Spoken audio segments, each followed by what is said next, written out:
Qué bueno es Dios, que Dios es maravilloso y llena nuestros corazones de alegría. En los tiempos que nos tocan vivir, el amor de Dios se derrama sobre nuestras vidas y nos produce esa paz y ese consuelo que necesitamos. Yo soy la pastora Corey Gómez de la Iglesia Avance Global. Es para mí un gozo poder invitarte a compartir con nosotros en alguno de nuestros servicios.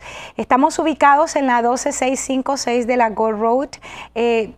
Queremos que llegues en cualquier momento. Estamos allí cerca del 6, entre Memorial y Briar Forest. Así es que acompáñanos en cualquiera de nuestros servicios. Si quieres conocer acerca de nosotros, saber los horarios de nuestros servicios, puedes entrar en nuestra página en internet en el www.globaladvancedchurch.org. También puedes entrar en mi página en Facebook en el www.facebook.com/Corey Gómez. Quiero que puedas entrar allí y no te olvides de hacerle clic a me gusta, así eres parte del correo, puedes recibir las notas que mando, también puedes tener acceso constante a los pensamientos que escribo, los materiales que publico, todos los materiales, entre paréntesis, que entrego en las series están allí publicados, así que puedes sacarlos con toda la confianza. Quiero también decirte que durante nuestro tiempo de programación tenemos una línea de oración abierta. Es el 713-408-3068. Llámanos, hay gente esperando por tu llamada. Es de bendición para nosotros compartir contigo. Es de mucha bendición poder entrar en acuerdo de oración contigo. Nosotros estamos creyendo a Dios que en estos últimos meses que nos quedan para completar el año 2011 desde la perspectiva profética, estamos buscando a Dios con intensidad, creyendo que sus promesas van a venir a cumplimiento. Así es que nuevamente te repito el número de teléfono, 713-408-3068. Y bien, he estado compartiendo con ustedes una serie sumamente interesante. Hemos estado hablando sobre Nehemías. Nehemías es un hombre, te decía, su vida extraordinaria, un estilo de vida extraordinario desde toda perspectiva. Y me llama la atención porque Nehemías fue un hombre que nos dejó como legado principios para poder reedificar en tiempos de dificultades, principios para enfrentar al enemigo y mantenerse mirando, caminando al blanco, sin desenfocarse, sin salirse ni a derecha ni a izquierda. Un hombre realmente interesante desde todo punto de vista. En los últimos 3 programas he estado hablando acerca de los restauradores, del equipo de trabajo que Nehemías trae a la mesa para poder hacer esta ardua obra. Restaurar los muros de Jerusalén no era una obra fácil. Después que el pueblo fue al cautiverio, dice la palabra que Jerusalén fue desolada, los muros y las puertas fueron quemadas, el pueblo fue llevado cautivo y recuerda que algunos se quedaron atrás, pero eran los más pobres, eran gente en su mayoría agricultores de pedazos de tierra muy pequeños y en realidad la tierra, la ciudad estaba en afrenta.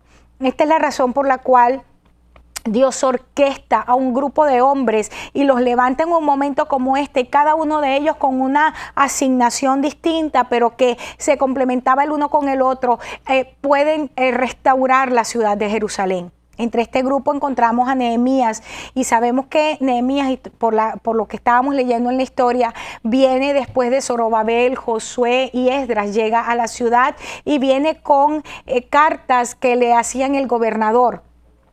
Y encontramos que este hombre en 52 días restaura los muros que yacían allí quemados por todos los años que ellos estuvieron en el cautiverio. Ahora estuvimos estudiando dentro de lo que eran los restauradores. En primer lugar miramos a Eliasib como el sumo sacerdote que restaura la puerta de las ovejas y veíamos cómo Eliasib significa Dios conocido, Dios restaurará. Y hablábamos que la oveja, cuando usamos el concepto en hebreo y en el griego, nos queda algo bien interesante, alguien que emigra pero avanzando, no para retroceder, sino avanzar. Pero lo más importante de todo esto es que es Dios mismo restaurando nuestras vidas, es el que nos hace entrar por la puerta de las ovejas. Jesús dijo que Él era la puerta y el que por Él entraba se iba a encontrar vida eterna, vida abundante. Ahora bien, después de esa, estuvimos estudiando quién restauró la puerta del pescado y dice que eran los hijos de Senaá.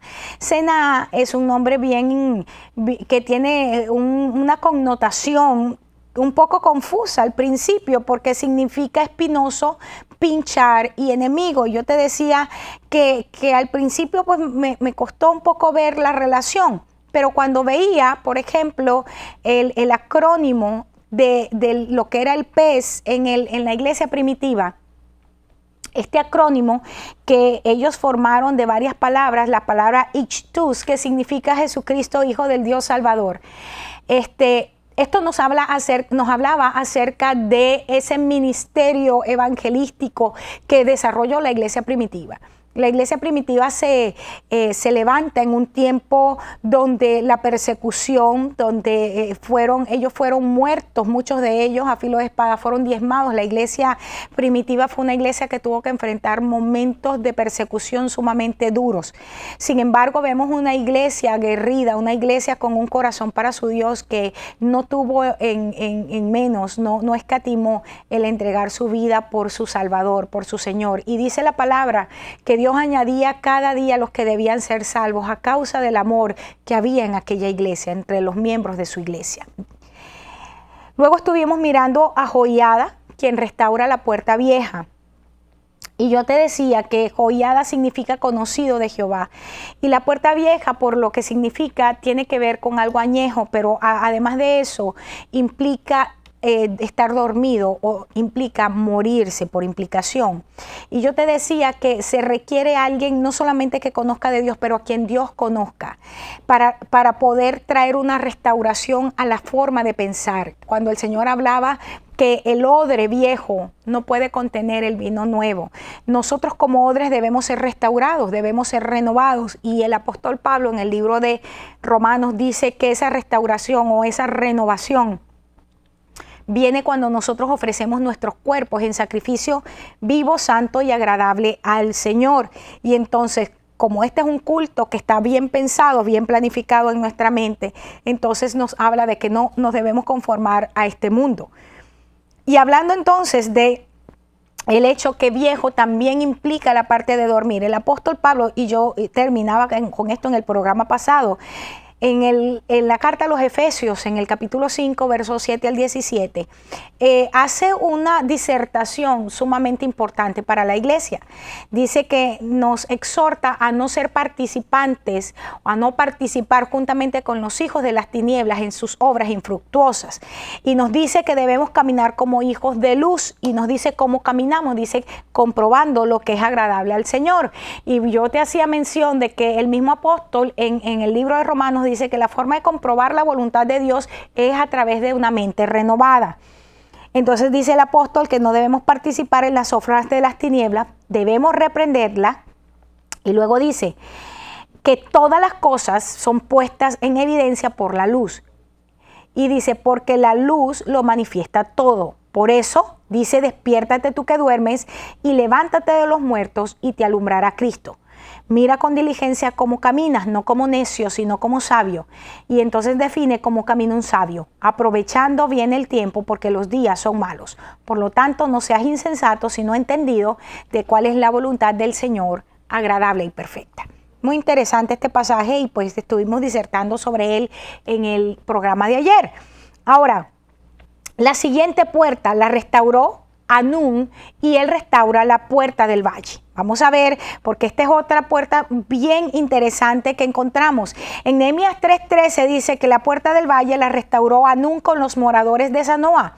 Ellos la reedificaron y levantaron sus puertas con sus cerraduras y sus cerrojos. Encontramos aquí que Anún es un nombre que significa favorecido.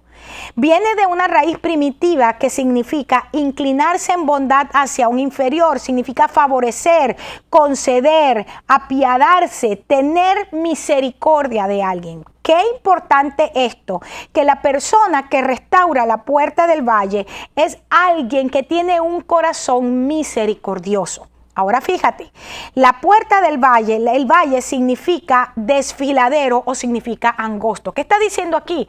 Porque es importante cuando nosotros leemos en la Biblia, por ejemplo, que Jesús dice que el camino que nos lleva a la salvación es un camino angosto. Y dice que es tan angosto y es tan difícil de caminar en él, que muy pocos son los que pueden caminar por allí. Dice, mientras tanto, el que te lleva a la perdición, el que te lleva a la muerte, es un camino ancho, es un camino agradable, es un camino cómodo. Ahora, me llama la atención que es justamente alguien que tiene misericordia, alguien que tiene esa capacidad para conceder un favor, para conceder gracia, el que restaura esta puerta. En el Salmo 23:4 dice, aunque ande en valle de sombra de muerte, no temeré mal alguno porque tú estarás conmigo. Tu vara y tu callado me infundirán aliento. ¿Cómo los anuns de este tiempo pueden traer misericordia cuando estamos atravesando los valles de nuestra vida? El valle me habla no solamente de angustia, el valle me habla a mí de aflicción, el valle me habla, como bien lo dice aquí el salmista, me habla de muerte, el valle me habla a mí de un lugar de destrucción, de quebrantamiento. Y es en ese lugar donde los anuns espirituales se levantan para traer confort a nuestras vidas, que se levantan para traer consuelo a nuestras vidas, pero a través de dos instrumentos que son la vara y el callado, que son esas herramientas de autoridad y de poder del maestro. Ahora fíjate, es bien importante esto. Cuando el Señor, volviendo a lo que te decía anteriormente, dice, el camino angosto es un camino por el cual muy pocos o en el cual muy pocos pueden permanecer. Se necesita gente que tenga la capacidad de tener misericordia, que tenga ese corazón de bondad, que tenga esa capacidad, porque también significa implorar, es decir, interceder por otros. Anún pudo restaurar esta puerta porque simplemente esta era una de las puertas difíciles de transitar. Escúchame algo porque es sumamente importante que tú entiendas. Todos nosotros los cristianos pasamos por momentos difíciles, no importa qué tanto conozcamos al Señor. En las diferentes estaciones de nuestra vida nosotros somos tratados. De hecho, al que más se le da, más se le demanda. Ahora, la diferencia es que el trato de Dios para nuestras vidas es para producir la vida de Dios, el Zoe de Dios en nosotros. Ahora, cuando nosotros leemos, por ejemplo, en el libro de Efesios, capítulo 1, 17 en adelante, que dice que el poder de la resurrección se suelta para impactar nuestros sentidos, es importante que tú y yo entendamos que el poder de la resurrección se suelta solamente sobre aquello que está muerto.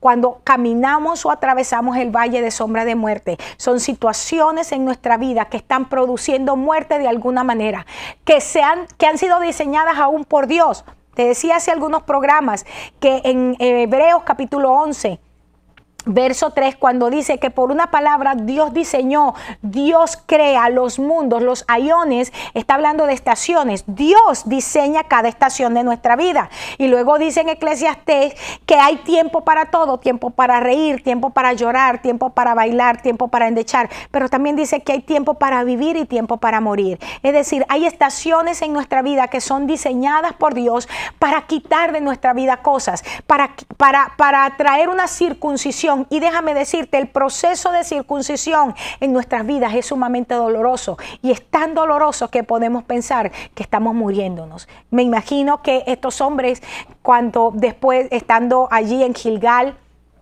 antes de tomar a Jericó, que tuvieron que circuncidarse siendo ya adultos porque por 40 años no se habían circuncidado. Estos hombres ya adultos que tuvieron que vivir aquel proceso, la circuncisión era con un cuchillo de piedra y tuvieron que estar allí hasta sanarse. Me imagino que el dolor era terrible y a nivel espiritual, hermanos, la circuncisión en nuestras vidas produce un dolor profundo. Produce esos momentos donde no queremos ni movernos. Y el 2011 ha sido un año de circuncisión. Ha sido un año donde el cuchillo de piedra de Dios se soltó y ha venido a quitar el oprobio y ha venido a quitar la afrenta de nuestras vidas. Y muchos de los hábitos que han sido circuncidados en nuestra vida son cosas que nosotros pensábamos era parte de nosotros. Ya había hecho carne con nuestra carne y por eso ha sido el dolor. Sin embargo, déjame decirte, no importa, vamos a decir, qué tan dolorosa sea ese proceso, esa operación quirúrgica que el Señor ha estado haciendo. Sin embargo, déjame decirte, de algo estoy segura, que lo que Dios ha estado haciendo ha sido para producir su vida en ti. La circuncisión es lo que te lleva a ser un hijo de pacto, a ser alguien que pertenece al pacto. Y como Dios es un Dios de pacto, está buscando hombres y mujeres de pacto, es decir, hombres y mujeres que cuando damos nuestra palabra, que cuando decimos algo, entendemos que nuestro sí es un sí para Dios y nuestro no es un no también para Dios. Que tu sí sea sí y que tu no sea no. Y tan es así que todo lo que proviene después de esto, dice la palabra, que es pecado. La circuncisión en nuestras vidas en este año, te vuelvo a decir, ha sido dolorosa, pero ha sido necesaria. Anún, un hombre que significa favorecido, que sabía tener misericordia, que sabía conceder el favor, que sabía doblarse para levantar al caído, pudo restaurar la puerta del valle, ese desfiladero, ese lugar angosto, ese lugar difícil a través de la cual muchos de nosotros hemos tenido que atravesar y aún tendremos que atravesar. Porque, hermanos, el proceso en el Señor no se acaba, sino el día que nosotros morimos o que el Señor venga, pero sabemos que la palabra de Dios es verdad y no vuelve vacía. Aunque anden yo en valle de sombra de muerte, yo no temeré mal alguno. Aunque yo esté caminando por situaciones que dan la impresión que hasta ahí llegué, no voy a temer, voy a creer cada una de las promesas que mi Dios me ha entregado. Y cuando todas mis circunstancias me dicen, te acabaste, hasta aquí llegaste, no vas a poder salir adelante, la palabra de Dios, la vara del Señor, esa vara de Dios va a producir en mí el aliento, va a producir en mí el sustento, va a producir en mí la fuerza, va a producir en mí la capacidad para levantarme de ser necesario de las cenizas y retomar los propósitos de Dios para mi vida. Ahora bien, la siguiente puerta dice que la restauró Malquías y él restaura la puerta del muladar. Esta puerta es una puerta increíble. Porque dicen aquí en Nehemías 3:14, dice, reedificó la puerta del muladar Malquías, hijo de Recab, gobernador de la provincia de Bejaquerem. Él la reedificó y levantó sus puertas, sus cerraduras y sus cerrojos. Te decía que en todos los casos ellos no solamente restauraron la puerta, sino que cada puerta llevaba las cerraduras, los cerrojos y eran colocadas adecuadamente. Ahora, en primer lugar veamos el nombre Malquías. Es la palabra malquilla en el original y es una palabra que tiene dos significados que son muy importantes. El primero es mi rey es Jehová y solamente cuando nosotros podemos reconocer que Él es todo y yo no soy nada, que fuera de Él yo simplemente no puedo nada, que mi identidad es solamente la identidad que tengo en Cristo. Jehová es mi rey. Él es mi Señor. Escúchame, no es Jehová mi Salvador. Es muy fácil para nosotros identificarnos o relacionarnos con el Salvador. De hecho, nuestras congregaciones están llenas de gente que conocen nada más a Jesús en la dimensión de Salvador, en la dimensión de Redentor. Pero es muy pocas las personas en este momento en la iglesia que conocen esa dimensión de Dios como su Rey. Es cuando nosotros entendemos que Él es el soberano, el que gobierna. Él es el que ejerce toda autoridad, todo poder. A Él le pertenece todo dominio. Todas las naciones de la tierra le pertenecen. Todos los reinos de esta tierra le pertenecen. Él es el todo en todo. Dice la palabra. Ese es el primer significado. Mi rey es Jehová. Pero el segundo significado es mensajero de Jehová. Es bien interesante este nombre Malquías, porque te vuelvo a decir, Malquías es el que restaura la puerta del muladar. Y el muladar era el lugar, la puerta donde se echaba la basura, en otras palabras. Era la puerta donde se echaban los despojos, no solamente la basura que contaminaba, pero también del estiércol. Ahora, fíjate esto. El mensajero de Jehová. ¿Y quién es el mensajero de Jehová sino aquel que puede traer las buenas nuevas? ¿Qué es el evangelio? Buenas nuevas de salvación. En una oportunidad, alguien de manera muy ignorante me decía, es que nosotros no somos evangélicos, porque utilizaba la palabra evangélico como el nombre de una denominación. Y déjame decirte, evangélico significa que cree en el Evangelio o que acepta el Evangelio de Jesucristo. Y el Evangelio de Jesucristo son las buenas nuevas de salvación. O sea, si tú lo que tienes es un concepto religioso, ese es el problema de cada quien.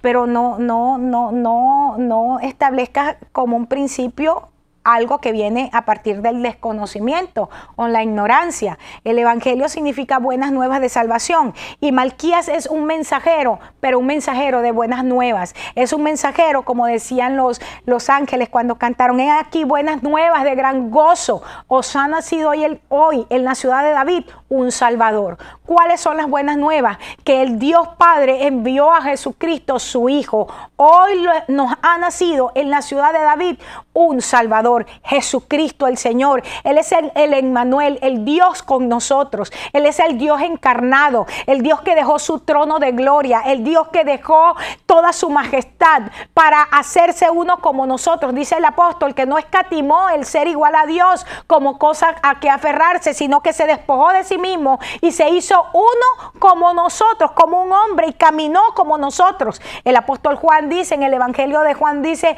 que ese verbo que al principio era con Dios, pero que también era Dios, se hizo carne.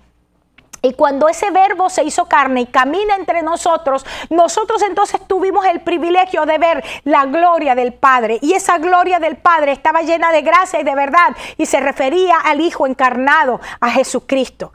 Nosotros, cada uno de nosotros, podemos hoy hablar que somos mensajeros de esas buenas nuevas de salvación. Y cuando nosotros compartimos con la gente, cuando nosotros queremos restaurar el muladar de la gente, ese lugar donde tiene la basura escondida. ¿A qué se refiere la basura? La basura son esas cosas que han contaminado nuestra vida, son cosas que han entrado por nuestros ojos, por nuestros oídos, cosas que traemos del pasado, es esas maletas que traemos del pasado, de nuestros antepasados, que vienen cargadas de cosas que lo que han hecho es contaminar nuestra vida, nuestra genealogía.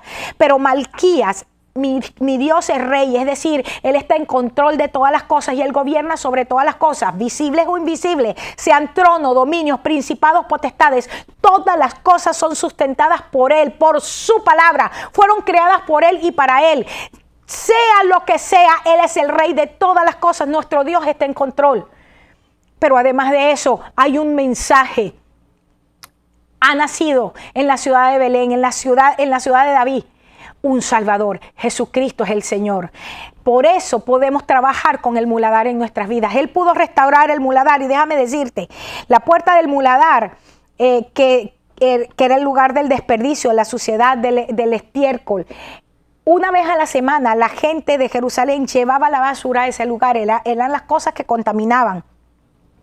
Y la enseñanza, el hecho de que nosotros es solamente a través de Jesucristo, las buenas nuevas, la mejor noticia es que Jesucristo ha nacido en nuestras vidas. Pero en segundo lugar, que Él no solamente se queda como Salvador o Redentor, sino como Rey. Entonces, con esa noticia completa, nosotros podemos ser limpios en nuestro cuerpo, en nuestra alma y en nuestro espíritu. Solamente el muladar en nuestras vidas puede ser manejado por el Rey de Reyes y Señor de Señores, entrando a morar en nuestra vida como el Redentor y como el Salvador.